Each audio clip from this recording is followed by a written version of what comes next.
Ini adalah mata kuliah hukum dan perancangan perjanjian internasional yang diajarkan di Fakultas Hukum Universitas Airlangga pada semester Gasal tahun ajaran 2023 dan 2024. Pada pertemuan ini akan dijelaskan tentang tahapan pembuatan PI yang dalam pemaparan ini akan dibandingkan pengaturan tahapan pembuatan PI sebagaimana diatur dalam Undang-Undang Nomor 24 Tahun 2000 tentang Perjanjian Internasional dan pengaturan sebagaimana dituangkan di dalam Vienna Convention Law of the Treaties tahun 1969. Saya akan memulai menjelaskan tentang tahapan pembuatan PI sebagaimana diatur pada Undang-Undang PI, yaitu Undang-Undang Nomor 24 tahun 2000 yang akan selama perkuliahan ini akan disebut sebagai Undang-Undang PI. Aturannya ada di mana? Aturannya ada di pasal 6 ayat 1 Undang-Undang PI dan di penjelasannya. Di dalam Undang-Undang PI, tahapan pembuatan PI itu menjadi 5. Yang pertama adalah penjajakan, perundingan, dan perumusan naskah. Apa itu tahapan penjajakan? Maaf, tahapannya adalah penjajakan, perundingan, perumusan naskah, dan penerimaan serta tanda tangan. Saya akan memulai kembali menjelaskan tentang penjajakan itu apa. Dalam penjelasan Undang-Undang PI disebutkan tahapan penjajakan itu adalah tahapan awal yang dilakukan oleh kedua belah pihak dalam mengenai kemungkinan dibuatnya PI. Kemudian yang perundingan itu adalah tahapan pembahasan substansi dan masalah teknis yang akan disepakati dalam PI. Kemudian tahapan perumusan naskah yaitu perumusan rancangan PI. Selanjutnya pada tahapan yang keempat yaitu penerimaan adalah penerimaan naskah PI yang telah dirumuskan dan disepakati. Dilanjutkan dengan tahapan yang terakhir untuk bilateral yaitu tanda tangan adalah tahapan akhir dalam perundingan bilateral untuk melegalisasi naskah PI yang telah disepakati. Akan tetapi ketika PI-nya bersifat multilateral, maka diperlukan satu tahap lagi, yaitu tahapan pengesahan. Baik, sekarang kalau di Vienna Convention bagaimana pengaturannya? Vienna Convention itu mengawali conclusion of the treaty, jadi pembuatan apa? Conclusion itu adalah apa ya? Uh, to conclude a treatise gitu ya. Ada artikel diawali dengan pengaturan tentang artikel 7 tentang full power letters, kemudian artikel 8 ya tentang subsequent confirmation. Jadi sebetulnya tahapan apa yang diatur adalah full power letters, kemudian peraturan lebih detail tentang full power letters itu ada di artikel 8 tentang subsequent confirmation. Kemudian tahapan berikutnya setelah full power letters itu adalah adoption of the text, artikel 9. Kemudian artikel 10 authentication of the text, kemudian artikel 11 tentang consent to be bound. Nah, kemudian artikel 12, artikel 13 dan seterusnya sampai artikel 17 itu adalah artikel yang menjelaskan lebih lanjut tentang artikel 11. Jadi karena kalau di perjanjian internasional itu kan enggak ada seperti kita punya ada undang-undang, ada peraturan pelaksana. Jadi undang-undangnya menjelaskan tentang pokok pengaturan, tentang breakdown, tentang pelaksanaannya ada di peraturan pelaksana. Tetapi karena PI tidak mempunyai setiap PI itu kan posisinya setara, tidak ada PI yang sifatnya lebih rendah dari PI yang lain.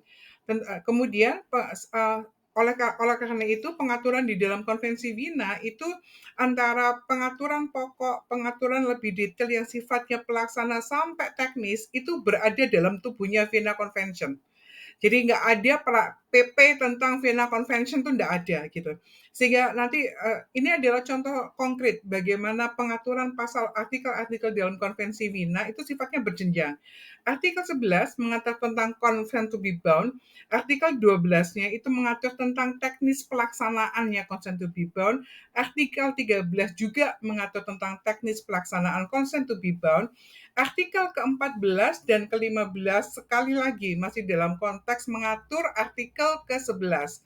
Nah, karena kalau dalam posisi nanti kita jelaskan pada pertemuan ketika kita bicara tentang menyatakan consent to be bound, itu ada instrumen yang tindak lanjut setelah kemudian mekanisme consent to be bound yang disepakati, misalnya ratifikasi atau acceptance atau approval atau accession gitu ya, itu nanti biasanya ada tahapan untuk tahapan berikutnya adalah mengexchange atau mendeposit instrumen yang ada di artikel 14 dan ke-15.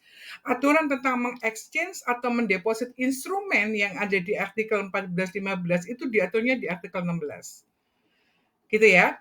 Nah, kemudian sebetulnya consent to be bound itu adalah tahapan perlu sampai kemudian PI-nya setelah ada consent to be bound, maka berikutnya itu adalah entry into force pengaturannya. Nah, artikel 17 ini adalah mengatur yang bukan pentahapan karena artikel 17 sifatnya masih consent to be bound, tapi mengatur tentang boleh nggak kita consent to be bound pada sebagian saja atau a part of a or a choice of a different profession. Itu boleh nggak seperti itu? Itu aturannya di artikel 17. Jadi kalau kemudian kembali lagi pada tujuan tatap muka ini dalam menjelaskan bagaimana kita menyandingkan ya kita harus menjelaskan bahwa kalau dalam undang-undang PI pengaturannya dimulai dengan penjajakan di sini ya, dimulai dengan penjajakan. Nah, sementara kemudian kalau di Vienna Convention pengaturan tentang pembuatan treaties itu diaturnya tiba-tiba, kalau saya katakan tiba-tiba, karena aturan penjajakan tidak ada di Vienna Convention. Tetapi kemudian Vienna Convention mengatur tentang full power letters. Sekarang kalau kita sandingkan tahapan awal-awal ini antara Vienna Convention dengan Undang-Undang PI itu kesambung relate-nya di mana? Relate-nya di mana? Saya akan menyampaikan secara lebih detail tentang tahapan penjajakan. Jadi tahapan penjajakan itu apa sebetulnya? Kalau ingin kita elaborasi dari penjelasan yang singkat satu paragraf dari Undang-Undang PI. Jadi sebetulnya tahapan penjajakan itu diawalinya adalah dengan adanya suatu peristiwa atau suatu keadaan yang kedua belah pihak harus sepakat bahwa kondisi atau peristiwa atau kejadian itu sama-sama dianggap sebagai sebuah permasalahan. Tidak bisa satu pihak saja menganggap masalah, kemudian pihak lain tidak mempermasalahkan, nggak akan jadi. Sehingga sekali lagi diawalinya penjajakan itu adalah ketika ada suatu peristiwa atau suatu kejadian yang oleh para pihak itu disepakati, oh ya, we have a problem, we have an issue on that certain things, gitu ya. Kemudian setelah kita menyepakati tentang, oh ya itu ada masalah buat kita berdua gitu ya. Kemudian langkah berikutnya adalah kesepakatan untuk, oke, atas masalah ini maka kita akan menyelesaikannya bagaimana. Dalam setiap situasi kalau dalam hukum internasional itu selalu akan ada dua pilihan. Mau selesai secara damai atau selesai secara cara-cara yang tidak damai. Tentu saja karena setelah Perang Dunia Kedua pendekatan penyelesaian masalah sebagaimana dalam preambul Vienna Convention juga disebutkan bahwa peran perjanjian internasional itu semakin mengedepan karena memang pendekatan secara damai gitu ya itu menjadi pilihan. Sudah pernah saya sampaikan dalam catatan PBB sekarang sudah ada 5.000 multilateral treaties dan 250.000 treaties yang diadminister oleh PBB. Artinya apa? Memang sejak berdirinya PBB, kemudian pola relasi hubungan antar negara itu sungguh dibangun dengan cara-cara yang damai dan itu memang ditekankan dalam Vienna Convention 69 pada pertemuan yang lalu sudah kita bahas di dalam preambulnya peran PI itu sangat mengedepan dalam upaya meningkatkan perdamaian dan keamanan dunia, kemudian meningkatkan kolaborasi antar negara dan seterusnya. You can check di dalam preambul. Oke ya. Jadi kemudian ketika ada isu atas apa ya? Atas ada peristiwa atau sebuah kondisi disepakatinya diselesaikan secara damai dan kemudian cara menyelesaikan masalah itu adalah dengan membuat PI. Oke ya, sepakat itu. Nah, kemudian setelah sepakat bahwa ini masalah akan diselesaikan dengan cara membuat PI, maka langkah selanjutnya berbicara. Oke, kalau ini adalah masalah, maka kemudian akan kita bikin PI, maka kira-kira PI-nya kita akan membahas seperti apa. Belum pada tahapan ini tidak dibahas secara detail, tetapi pokok-pokok garis besar substansi PI yang akan dibuat itu harus nampak terlebih dahulu.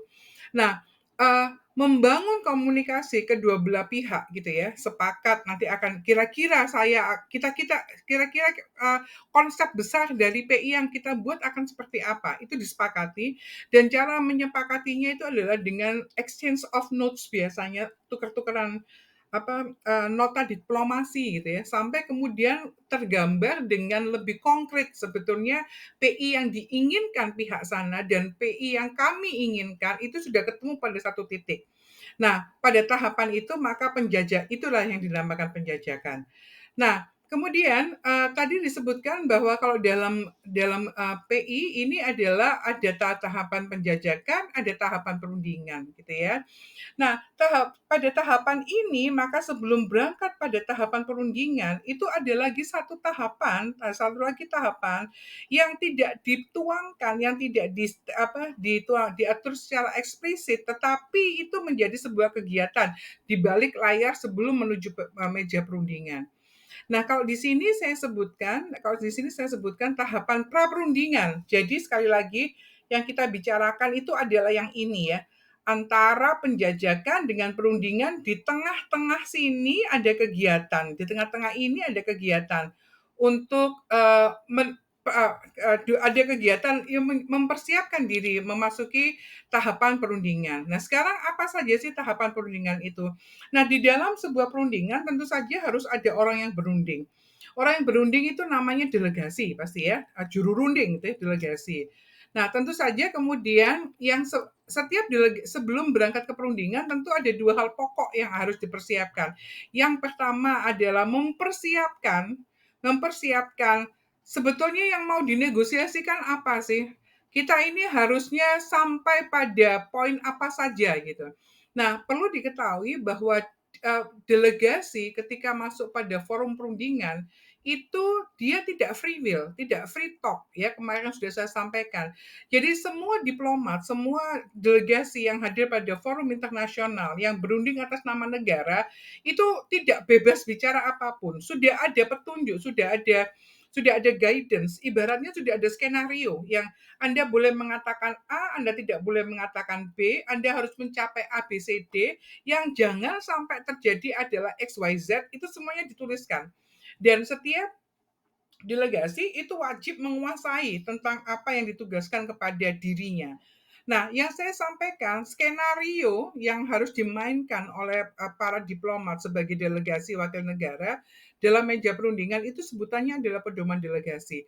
Aturannya ada di mana? Silakan dibuka, silakan dipelajari pasal 5 ayat 2 dan pasal 5 ayat 3 beserta penjelasannya. Jadi pedoman delegasi itu adalah naskah dokumen rahasia yang tidak bisa sembarang orang melihat. Ya, tidak sembarang orang bisa membaca pedoman delegasi. Karena memang isinya pedoman delegasi itu adalah informasi-informasi nomor satu, yang tidak, contoh misalnya apa yang tidak bisa misalnya data kekuatan militer kita itu harus disampaikan kepada delegasi sebagai materi berunding, tetapi pedoman delegasi itu hanya bisa disirkulasi pada delegasi saja. Di luar itu tidak boleh, karena pedoman delegasi itu adalah rahasia negara yang sangat ketat, gitu ya. Pengaturannya dan isinya ada di pasal 5 ayat 2 dan pasal 5 ayat 3, silakan dipelajari. Nah, kemudian pertanyaannya adalah siapa yang membuat pedoman delegasi? Pedoman delegasi pada tataran teknis itu akan dibuat bersama-sama siapa yang menjadi focal point gitu.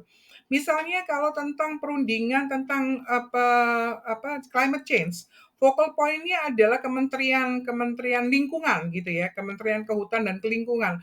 Maka kemudian focal point-nya itu, atau kemudian Kementerian Luar Negeri melihat bahwa sebetulnya yang menjadi focal point, yang menjadi backbone dari materi ini bisa tidak saja satu kementerian, tetapi bisa banyak kementerian gitu ya.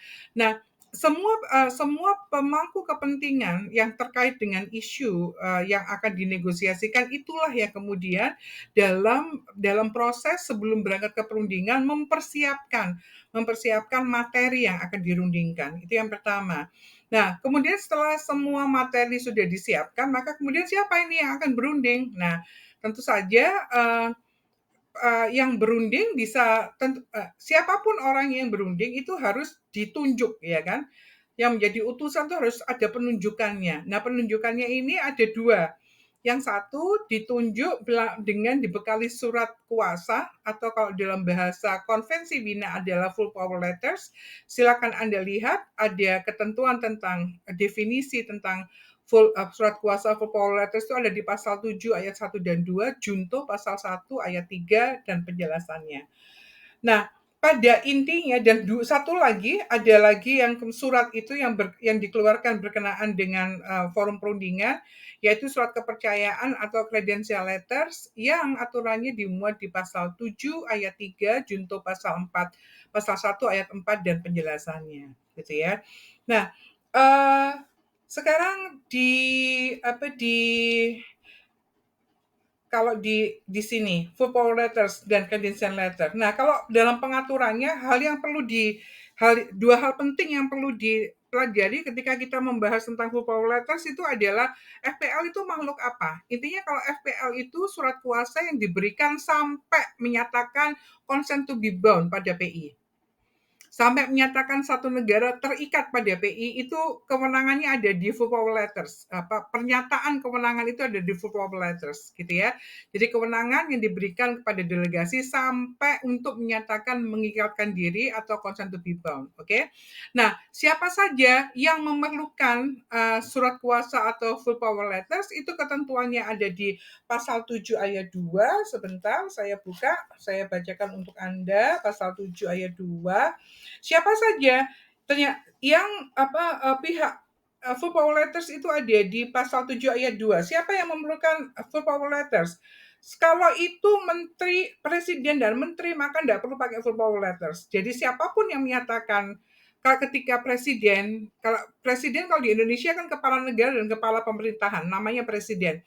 Kalau di banyak negara ada yang kepala negaranya adalah raja, kepala pemerintahnya adalah perdana menteri. Tapi kalau di Indonesia Republik, kepala negara dan kepala pemerintahan itu ada di satu tangan, yaitu presiden.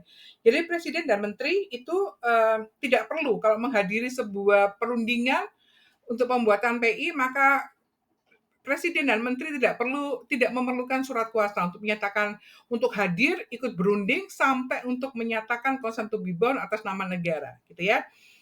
Itu. Kemudian kalau yang pasal 7 ayat 5, pasal 7 ayat 5 itu adalah bunyinya adalah penandatanganan suatu PI yang menyangkut kerjasama teknis sebagai pelaksanaan dari perjanjian yang sudah berlaku dan materinya berada dalam lingkup kewenangan satu lembaga negara atau lembaga pemerintah, baik departemen maupun non-departemen, maka dilakukan tanpa memerlukan surat kuasa. Jadi siapa? Jadi kalau yang terhadap PI yang sudah berlaku, yang sifatnya tatarannya teknis atau yang pelaksanaan, maka ketika dalam situasi seperti itu, maka menteri yang datang itu tidak memerlukan surat kuasa. Jadi tentu saja kalau kemudian levelnya adalah level pelaksanaan PI yang sudah berlaku, menyangkut kerjasama teknis, tentu bukan presiden yang harus tanda tangan, itu menterinya, gitu ya. Baik, itu tentang surat kuasa atau full power letter. Sementara yang berikutnya itu adalah credential letters. Nah, credential letters itu diberikan kepada siapa? Selain kepada presiden dan menteri.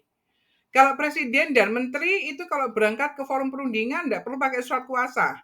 Tetapi kalau bukan presiden, bukan menteri, berangkat ke perundingan, kemudian diberikan tugas untuk sampai menyatakan consent to be bound, maka orang itu perlu surat kuasa. Maka orang itu perlu full power letters, gitu ya. Nah, kalau credential letter, kalau dia hanya hadir, mendengarkan, ikut berunding, gitu ya, itu saja sampai kemudian menerima hasil akhir dari penyusunan PI, itu kalau itu saja tugasnya, maka bekalnya adalah credential letters. Jadi credential letters itu berhentinya hanya pokoknya hadir mendengarkan berunding. Intinya credential letters itu tidak mengikatkan diri. Karena mengikatkan diri itu kewenangan ada pada full power letters. Siapa yang dapat credential letter? Ya semua orang yang ditugaskan misalnya delegasi itu nggak mungkin 1-2 orang, delegasi itu pasti rombongan gitu ya, karena dalam forum delegasi itu ada diplomat di layar pertama yang akan bicara, kemudian yang kedua lapis-lapis seperti itu. Nah, kalau di dalam satu tim rombongan delegasi untuk satu perundingan itu misalnya ada 20 atau 15 orang, maka kalau yang diberikan surat kuat yang diberikan memberikan menyatakan mengikatkan diri itu adalah menterinya ikut pada perundingan, maka menterinya yang akan menyatakan consent to be bound. Tanpa perlu surat kuasa, tanpa perlu surat full power letters. Tetapi ketika di dalam rombongan itu tidak ada menteri, tidak ada presiden, diplomat, tapi tingkatnya sudah tinggi duta besar misalnya, maka menurut Undang-Undang PI disebutkan maka duta besar itu tidak otomatis merepresentasi negara, tetapi dia memerlukan full power letters dari presiden agar dia kemudian mempunyai kewenangan untuk mengikatkan diri, gitu ya. Yang lainnya, the rest of delegation akan dibekali dengan credential letters. Intinya itu. Kemudian kalau yang full power letters dalam Vienna Convention itu sebetulnya di artikel 7 ayat 1 disebutkan siapa sih yang dianggap mewakili suatu negara yang berwenang dalam menyatakan consent to be bound itu di artikel 7 ayat 1. Nanti silakan di look up sendiri ya, apa ketentuannya bunyinya seperti apa. Ayat 7 ayat 1 itu bicara tentang siapa saja, full power letters itu adalah a person is considered as representing a state for the purpose of adopting or authenticating the text of the treaty or the purpose of expressing the consent to be bound by a treaties ketika satu dia dibekali dengan yang jadi artikel 7 ayat 1A adalah ketika dia dibekali dengan full power letters. Kemudian yang kedua, kalau dari kebiasaan, it appears from the practice of the state concerned or from other circumstances that their intention was considered that a person as a representing the state for such purpose and to dispense with the full power letters. Atau kalau misalnya dia tidak membawa full power letters, tetapi kalau dilihat dari kebiasaan ketatanegaraan negara itu, biasanya orang itu misalnya menteri luar negerinya misalnya, Secretary of the State misalnya. Dalam konstitusi negaranya itu dalam kebiasaan disebutkan di sini, lazimnya dia mewakili negara, maka dia bisa menyatakan consent to be bound. Nah, kemudian kalau di artikel 7 ayat 2, siapa saja yang dianggap sebagai wakil negara yang tidak memerlukan FPL? Yang pertama adalah head of state, head of government, and minister of foreign affairs. Itu yang pertama. Kemudian yang kedua adalah head of diplomatic mission. Nah, kalau di Vienna Convention itu head of diplomatic mission, apakah itu adalah duta besar atau duta besar berkuasa penuh, itu dianggap sebagai mewakili negaranya. Kemudian yang C adalah representative accredited by state to an international conference or to an international organization or one of its organ to the purpose of adapting something. Jadi biasanya duta besarnya Indonesia yang di Jenewa itu selain menjadi duta besar di Swiss, beliau juga adalah duta besar berkuasa penuh untuk mewakili Indonesia di forum WTO, di forum PBB. Demikian juga ketika ditempatkan di Amerika Serikat, kalau yang ada di Washington DC itu pasti berkuasa penuh terhadap perwakilan Indonesia di PBB di Amerika Serikat. Karena PBB punya 2 headquarters, satu di New York, satu di Jenewa, sehingga negara termasuk organisasi internasional di mana Indonesia menjadi anggotanya jadi Jenewa itu adalah kota yang isinya gedung-gedungnya itu isinya OI semua. Sebelah sana ICCR, sebelah sana. Jadi kota itu isinya diplomat semua. Sehingga ketika ada diplomat ditempatkan di Jenewa, itu biasanya kemudian berkuasa penuh terhadap organisasi internasional, PBB pasti, kemudian WTO juga ada di situ. Biasanya nanti cek lagi duta besar berkuasa penuh terhadap PBB, terhadap kepada Swiss dan organisasi internasional di mana Indonesia menjadi anggotanya. Itu ya. Kemudian yang artikel 8. Subsequent confirmation itu adalah, jadi kalau misalnya dalam sebuah perundingan, eee, s s terlibat perundingan. Mungkin dia datang perundingan datang dengan credential letters ya. Kalau di konvensi Wina tidak ada pengaturan tentang credential letters. Semuanya full power letters. Nah, setelah kemudian dalam perundingan misalnya berjalannya jauh gitu ya, too far to go, kemudian yang bersangkutan menyatakan negaranya terikat pada PI tersebut, padahal ketika itu yang dibawa cuma credential letters, maka Vienna Convention pada artikel 8 menyebutkan tidak apa-apa kalau memang wakil itu intentionnya memang disuruh mengikat diri, maka full power letters-nya bisa disusulkan.